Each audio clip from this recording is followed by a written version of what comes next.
सूर्यास्त के बाद जो आप खाते हैं वही ट्यूमर बनता है, वही सिस्ट बनता है, वही ब्लॉकेज बनता है, वही कैंसर बनता है, वही फाइब्रॉइड बनता है।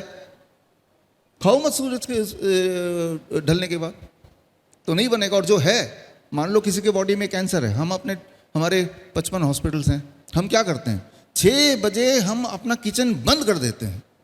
हमें पता है जब हम इनको खाने देंगे नहीं 6 बजे के बाद, तो वो कैंसर सेल को, जो कैंसर के सेल है, उनको खुराक नहीं मिलेगी तो उनको मरना ही होगा। बहुत सिंपल, कुछ नहीं करना तो सिर्फ ये कीजिए कि सूरज के बाद नहीं खाना है। जैसे ही आप ये करेंगे तो आप देखेंगे कि सुबह जब उठेंगे तो कॉन्स्टिपेशन धीरे धीरे ठीक होने लगेगा। सुबह उठते पूरे बॉडी में जोरों में दर्द होता है, वो धीरे धीरे ठीक होने लगेगा, राइट। ब्लड शुगर अपने आप में धीरे धीरे ठीक होने लगेगा, डाइट बिना चेंज किए भी, है ना। नींद बड़ी अच्छी आने लगेगी शाम के सूर्यास्त के बाद नहीं खाएंगे तो, है ना।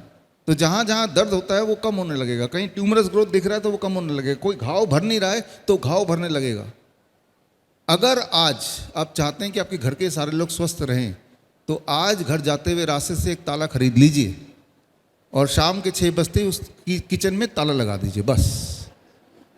हाँ, आप देखेंगे अरे सब ठीक होने लगे, राइट। धन्यवाद। बड़ी से बड़ी बीमारी का आसान से आसान इलाज घर बैठे ही हो सकता है। अधिक जानकारी के लिए कांटेक्ट करें nearest doctor BRC clinic @ home.